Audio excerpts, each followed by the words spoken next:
sabay natin batiin yung nasa likod natin. 1, 2, 3. Patuloy natin nasa likod.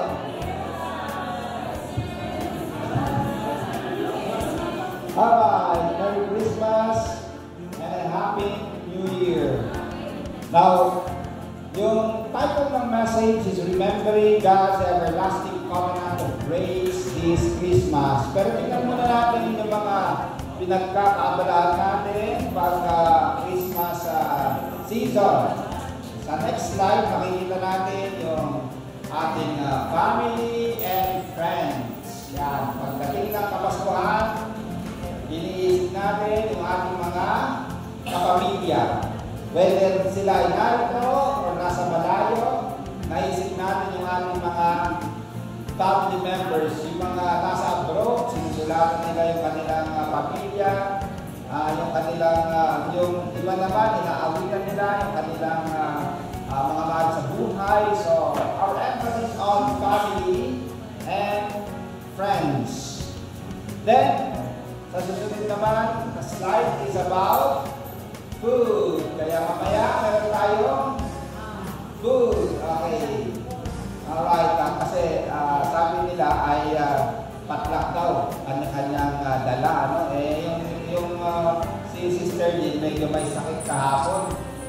Kaya walang magluluto. Kaya ako na lang nagluto. Alright. So, meron akong share, meron akong niluto. Okay.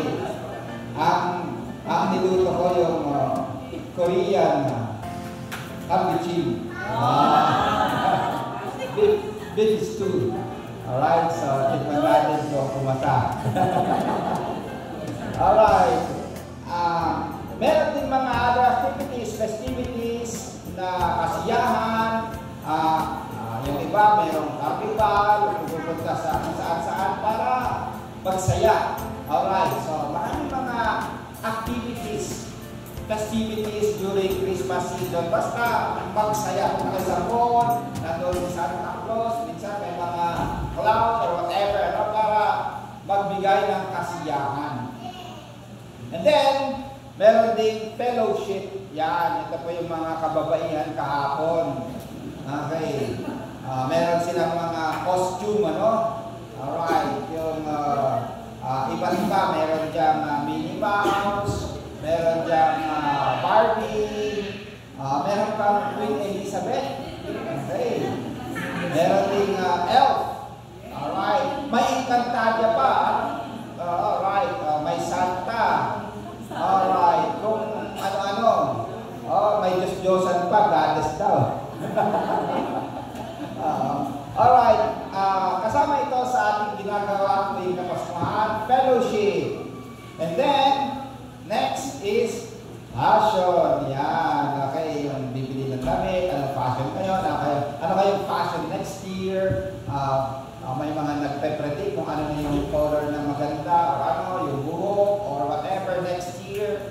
Alright, yung mga nagdaan, na-influensya tayo ng Korean fashion, so mga ganun, hindi ko alam kung ngayon ano kaya. Alright, next, favors or gifts. Alright, meron tayong gift giving mamaya para sa mga bata. Okay, meron din exchange gift yung mga kabataan. Alright, so ito yung tinatawag natin mga favors. Alright, pero yung the best na favor natin ay si Jesus Christ. Sabi ni Lucas, nung naipanganak si Jesus, binalot ng lampin. Binalot as a gift para sa atin. At dito naman sa John 3:16, basahin natin na sabay-sabay.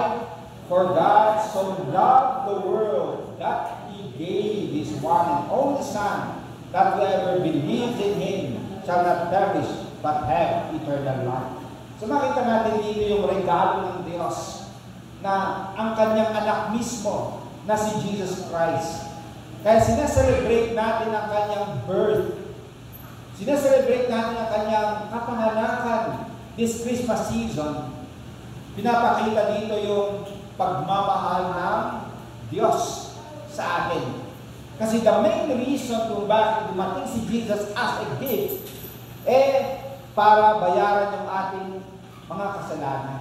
Para magkaroon tayo dito yung tinatawag na eternal life for those who believe in Jesus Christ. Now, yung Old Testament, binabanggit din dito yung pagmamahal ng Diyos. Particularly, Deuteronomy 7:9. Kung mababasa natin, basahin natin na sabay-sabay. Know therefore that the Lord your God is God. He is the faithful God, keeping His covenant of love to thousands of generations of those who love Him and keep His commandments. Alright. Itong Deuteronomy, mga kapatid, bago pumasok ang mga Israelita sa Kanaan, yung lupang pangako, binasa muna nila yung mga sinasabi ng Diyos, yung batas, the law of God, na binigay kay Moses. So tinatawag na Deuteronomy, second reading of the law. Bago sila pumasok sa lupang pangako. At dito sa Deuteronomy, makikita yung covenant, yung agreement ng Diyos sa kanyang bayan. Ano ba itong covenant? Ito yung agreement. Pero ang nagbigay ng agreement na ito ay ang Diyos. Ang sabi niya sa kanyang mga Israelita at that time, kayo ang aking bayan, ako ang inyong Diyos. Okay, so tingnan natin mamaya yun. So itong covenant of love na binabanggit, hindi lang sa New Testament, pero Old Testament makikita natin na ang Panginoong Diyos, siya yung nag-initiate ng tinatawag na covenant of grace. Tingnan po natin, yan po yung first point natin mamaya, pero ito po yung sabi sa verse, know therefore. Okay. Alamin natin. Okay. Isipin natin. So, ang tanong natin sa next na slide, what should occupy our minds when we reflect on God's covenant of grace, especially during the celebration of the Christmas season? Ano kayo yung iisipin natin ngayong Kapaskuhan as we reflect yung tinatawag na covenant of love? Yung agreement na binigay ng Diyos sa kanyang bayan na may pagmamahal. Una po, basahin natin ng sabay-sabay. God is loving to initiate a covenant of grace with His people. So ang ating Diyos ay mapagmahal. Siya po yung nag-initiate nito. Hindi po tayo na mga tao. Siya po yung nag-umpisa. So ang Diyos ay mapagmahal. Ang tawag natin sa Kanya is God is love. Isa sa Kanyang character description is He is God. Pero sabi dito, He is the faithful God keeping His covenant of love. At tulad ng sinabi ko, siya po yung nag-initiate nito na tinatawag na covenant of love. Sa next na slide, makikita natin yung different na covenants na binigay ng Panginoong Diyos. Una, may tinatawag na Noahic covenant. Ito yung nagkasala yung tao, tapos yung kasalanan ng tao ay dumating sa langit. Nagalit ang Diyos, pinarusahan ang tao through the flood. At ang naligtas lang dito yung pamilya ni Noah. At ito yung pangako, yung promise, yung covenant ng Diyos sa kay Noah. I establish my covenant with you, that never again shall all flesh be cut off by the waters of the flood, and never again shall there be a flood to destroy the earth. So ang pangako ng Panginoong Diyos, ang sign na pinakita niya yung rainbow. Sabi ng Diyos, every time na makikita ninyo yung rainbow, ito yung aking covenant, ito yung aking pangako, ito yung aking promise, ito yung agreement. Hindi ko nagbubunawin ang mundo sa pamamagitan ng waters. or tubig or flood. Now, so makikita natin dito yung continuity ng buhay. Then, yung Abrahamic covenant sa Genesis 12:1 and 2, ito naman yung covenant with Abraham. I make you a great nation.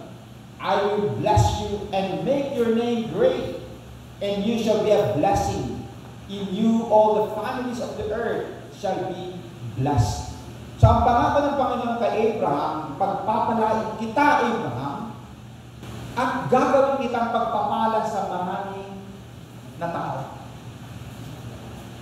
Natupad po yan, sabi ni Pablo sa New Testament, sa pagdating ni Jesus Christ. Sa pamamagitan ni Jesus Christ na nanggaling kay Abraham, mapagpala ang buong mundo kasama tayo na sumampalataya kay Jesus Christ. Ay tinatawag si Abraham na father of faith. Tayo na may pananampalataya sa Diyos kay Jesus Christ, galing din tayo kay Abraham. So natupad yan dahil sa pagdating ni Jesus Christ. Yung Mosaic Covenant naman, Exodus 19:5-6, ito yung kay Moses. Now therefore, if you will indeed obey my voice and keep my covenant, then you shall be a special treasure to me above all people, for all the earth is mine, and you shall be to me a kingdom of priests and a holy nation. So ito yung covenant niya. I am your God. You are my people. Yung tinuturo ko sa mga estudyante, yung nakablue dito, interpreting the Old Testament prophets, reinforcing God's covenant with His people. Dito sa Pentateuch, kasama yung Deuteronomy, makikita natin yung tinatawag na covenant. Sabi ng Diyos sa kanyang bayan, ako ang yung Diyos, kayo ang aking bayan. Pero may tinatawag na stipulations sa covenant na ito. Ito yun. Pag sumunod kayo sa mga utos ko, mapagpapala kayo. Pero pag hindi kayo sumunod, mapaparusahan kayo. Okay, makikita natin yan sa Deuteronomy. Kung babasahin natin yung chapter 7 ng Deuteronomy, kung babasahin natin yung chapter 8, makikita natin yung curse. Dito sa chapter 7, makikita natin yung blessings pag ikaw ay sumunod. Now, itong mga prophets, the Old Testament prophets, sina Isaiah, Jeremiah, ibang mga prophets, ito yung sinasabi nila. Dahil kayo ay hindi sumunod kay Yahweh, imbis na siya ang sambahin ninyo, ang sinamba ninyo yung mga Diyos-Diyosan, at dahil hindi kayo sumunod sa kanyang utos, mapaparusahan kayo. Yun yung message ng mga prophets. Ang pagdating ng judgment dahil sa hindi pagsunod ng mga tao at that time. Pero ang nalagdag ay ganito. Darating ang panahon na meron kayong restoration. Mare-restore pa rin kayo. Darating ang tagapagligtas. So, the prophets, ang prophecy nila, yung pagdating ni Jesus Christ. At sa pamamagitan niya, magkaroon ng tunay na restoration sa Diyos. At yun yung sineselebrate natin mga kapatid. Every Christmas season, natupad yung prophecies ng mga prophets. Na may darating na Jesus, tagapagligtas, para mapatawad yung ating mga kasalanan. Sa next na slide, ang sinabi dito, He is faithful God, keeping His covenant of love to 1,000 generations of those who love Him and keep His commandments. So katulad ng sinabi ko mga kapatid, naging unfaithful yung bayan ng Israel. Na that time tinatawag na people of God.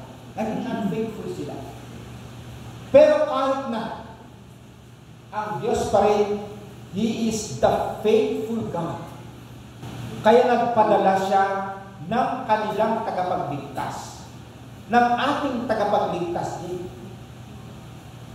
Meron tayong Diyos na tapat kailanman. Kahit minsan hindi tayo tapat. Amen ho ba? Of course, katulad ng bayan ng Israel, pag hindi tayo sumusunod, dinidisiplina tayo ni Lord, ano? Pero, laging may restoration. Ibinabalik tayo ng Diyos sa Kanya. Sa relasyon sa Kanya. He's a faithful God. Kaya yung next na point natin, basahin natin ng sabay-sabay.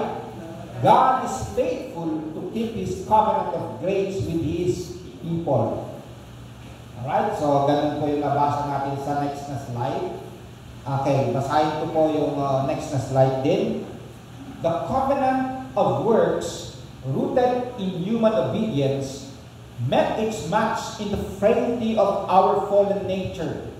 Yet God, in His boundless mercy, established the covenant of grace promising salvation through faith in His Son, Jesus Christ, who perfectly fulfilled the requirements of the covenant of works on our behalf. Ganda po yan, mga kapatid. May tinatawag na covenant of work kay Adam. Ang agreement ng Diyos at saka kay Adam. Ang problem, hindi nakasunod si Adam. Okay? He did not do the good work. Nagkasala siya. Pero hindi tumigil ang Diyos. Ang next is covenant of grace. Na ang pinakasolusyon ay pagdating ni Jesus Christ. Para yung hindi nagawa ni Adam, magawa ni Jesus Christ. Kaya ang tawag ni Paul kay Jesus, second Adam. Siya ang tumupad sa mga utos na hindi kinaya ni Adam. Kaya ang hinihiling lang ng Panginoong Diyos ngayon, maniwala tayo kay Jesus. Maniwala lang tayo. Hindi rin natin kaya, pero meron tayong Jesus na kaya niya at kakayanin niya para sa atin. Hindi natin kaya iligtas ang ating sarili, pero may Jesus na naipanganak na ating tagapagligtas. Kaya tayo ay magsasaya. Meron tayong tagapagligtas. Hallelujah. Sa next na slide, Jesus came to fulfill all of God's promises. Kaya yung next na slide, makita natin yung gusto ko yung painting na yun na kahit mga hayop masaya. May mga angels masaya. Okay. Lahat masaya. Okay. Ibig sabihin nun, ang future na restoration talaga, hindi lang tayo ang maliligtas. Yung buong daigdig, sinira natin. I-restore yan ng Panginoon in the future. Tawag natin dyan, new heaven and new earth. Now, ang last point, basahin natin ng sabay-sabay. God is powerful to enable His people to love Him and obey His commandments. Now, sabi dito, know therefore that the Lord your God, He is God. He is the faithful God, keeping His covenant of love, the 1,000 to 1,000 generations of those who love Him and keep His commandments. Ang sinasabi dito, ang Panginoon Diyos, tinutupad niya ang kanyang covenant of love para sa mga nagmamahal sa Kanya at sumusunod sa Kanya. Okay. Ito yung problem. Katulad tayo ni Adam, katulad tayo ni Eve, mahina tayo. Minsan hindi natin kayang sundin ang ating Panginoon Diyos, yung Kanyang mga salita. Minsan hindi natin kayang mahalin ang ating Panginoon Diyos. Minsan tinatamad tayong basahin ang Kanyang mga salita. Minsan tinatamad tayong pupunta sa simbahan para sambahin siya. Minsan ayaw natin. Matigas yung ating ulo. Ganyan po tayo. mahina. Sabi ni Jesus Christ sa John 15 verse 5 sa kanyang mga disciples, basahin natin ng sabay-sabay, I am the vine, you are the branches. Apart from me, you can do nothing. Hindi pwedeng mamunga ang branch kung wala si Jesus. Hindi natin kayang mamunga na wala si Jesus. Sabi niya, apart from me, we can do nothing. Kaya kailangan natin na kalakasan para hindi tayo maging katulad ni Adan at ni Eva. Si Jesus Christ. Yung kalakasan ng Diyos mismo. Ito yung sabi ni Pablo. Basahin natin ng sabay-sabay. Work out your own salvation with fear and trembling, for it is God who works in you, both to will and to do for His good pleasure. Okay, paliwanag po natin. Work out your own salvation with fear and trembling. Hindi ibig sabihin nito na mag-work ka para ikaw ay maligtas. Hindi po yun. Meron ka ng salvation. You already have the salvation. Yung sinasabi dito, ano? Because of the work of Jesus Christ at ikaw ay sumampalataya kay Jesus, meron ka ng salvation. Okay. Ibig sabihin nun, dapat kung ikaw ay ligtas, may lalabas na good works. Okay. Pag ligtas ka, may good works. Pero sabi dito, for it is God who works in you both to will and to do for His good pleasure. Ang Diyos ay nasa atin sa pamamagitan ng Holy Spirit. Amen ho ba? At siya yung tumutulong para magustuhan natin na gumawa ng mabuti. At para magawa natin ang mabuti na nais ng ating Panginoong Diyos. Kaya sabi ni Jesus Christ, apart from me, you can do nothing. Kaya kailangan natin yung Diyos mismo. Kailangan natin yung Holy Spirit para magawa natin na mahalin ang Panginoong Diyos. Kailangan natin yung Holy Spirit para sumunod sa Kanyang mga salita. Kailangan natin ang tulong ng Diyos mismo. Now, yung challenge, yung next, know therefore that the Lord your God is God. He is a faithful God, keeping His covenant of love to 1,000 generations. Ibig sabihin no, hindi lang noon, pero naipasa-pasa from one generation to another. At sinabi, 1,000 generations. Ibig sabihin nun, ang hamon, tayo po, gagamitin ng Panginoon para yung pagmamahal ng Diyos maipasa din sa next generation. Can you say amen to that? Nung iniisip ko ng bata ako, very common yung makita mo yung Belen sa labas. Kahit yung government offices, kahit government yung gobyerno mismo, yung mga companies, naglalagay sila ng Belen.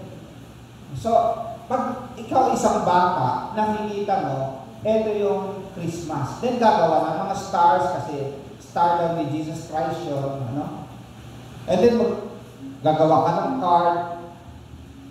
And then, ang greeting is Merry Christmas. Pero sa ating kapanahunan, though meron pa rin, pero meron din yung mga gusto nilang burahin yung Christmas spirit. Halimbawa sa Amerika, bawal na bumati ka ng Merry Christmas. Ano ang pagbati doon? Happy Holidays. Kasi gusto nilang tanggalin yung Christianity. Gusto nilang tanggalin yung Kristo sa Christmas. Okay, masaya kahapon yung ating women's iba't ibang mga, pero nakita ko dito yung commercialization din ng panahon ng Christmas, yung pag-Christmas, halimbawa, punta ka ng Disneyland, kahit kapaskuhan, ang makikita mo na dekorasyon ng Christmas ay yung mga Disneyland characters. Okay. Disneyland characters. So, ang iisipin ng mga bata, ang Christmas ay about the Disneyland characters. And then, makakalimutan na yung pinaka-heart of Christmas, which is the birth of the Lord Jesus Christ. Kaya ang challenge, tayo na mga Christians, dapat hindi tayo magpatalo. Ituro natin sa ating mga churches, sa ating mga anak, ang pinaka-heart of Christmas, yung pagmamahal ng Diyos. Na dahil doon, ibinigay na si Jesus para tayo ay maligtas at tunay na magkaroon ng kasiyahan. Yun po yung challenge natin ngayon, that the next generation ay magpatuloy na makakilala sila kay Kristo. Can you say amen to that? And then isa pa, gratitude. Pagpasalamat tayo sa ginawa ng Diyos. Every Christmas season, or even ngayon na dumaan, ang ganda nga kasi minsan itong Christmas season, meron din year-end, yung mga nagre-reflect ka sa mga nagdaan na mga araw, buwan, and then, dapat nagpapasalamat tayo sa Panginoong Diyos sa Kanyang kabutihan sa ating buhay. And then, another is worship. Katulad ngayon, ginagawa natin. Worship natin, nagpapasalamat tayo sa Diyos, and then itinataas natin ang Kanyang pangalan. Yung nagre-respond tayo ng pagmamahal sa Kanya. Kung paano niya tayo minahal, pag-respond tayo sa pagmamahal sa Kanya. And of course, sundin natin ang Kanyang mga salita. 1,000 generations of those who love Him and keep His commandments. At kailangan natin yung tulong niya mismo para mahalin natin siya at masunod natin ang ating Panginoong Diyos. Merry Christmas, mga kapatid. Ang prayer ko sa bawat isa natin, talagang maranasan natin yung pagmamahal ng ating Panginoong Diyos, and then mag-overflow ito sa iba. Let us pray.